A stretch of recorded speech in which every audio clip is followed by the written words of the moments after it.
A favorable domestic demand-supply situation aided the performance of hotel companies in a seasonally weak Q2 FY19.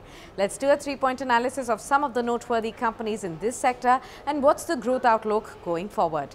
1. How was the performance of Lemon Tree Hotels in Q2? Well, you see, Lemon Tree Hotels posted a steady performance driven by a 9% year-on-year improvement in room rates, uptick in the occupancies and in the number of rooms. Now, controlled costs and rental expenses have helped in improving the operating margins as well.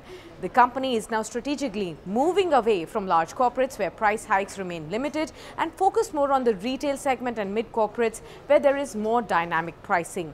The company has a healthy pipeline of new rooms in major cities, which would support the growth in rates and in occupancies in the coming term. 2. How did Royal Orchid and East India Hotels fare in Q2?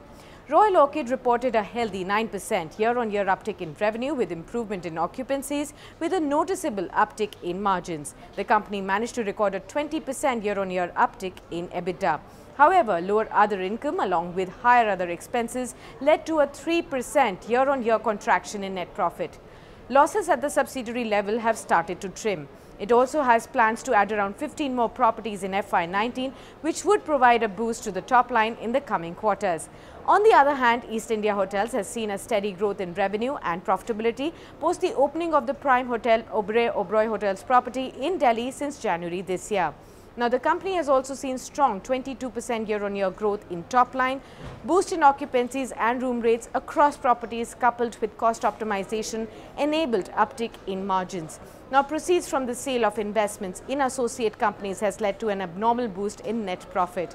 The company has a strong pipeline of rooms which will help drive growth in the longer run. 3. What's the growth outlook for the sector and which are the preferred bets? Well, the sector has suffered in the past on account of low occupancies and suppressed room rates due to strong supply. However, the overall demand-supply situation is improving.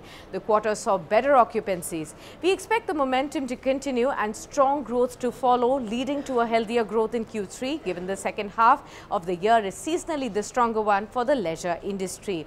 Now, Royal Orchid Hotels is a relatively smaller hotel chain, but is better placed than peers on the valuation front. The stock is also corrected substantially from its 52 weeks high.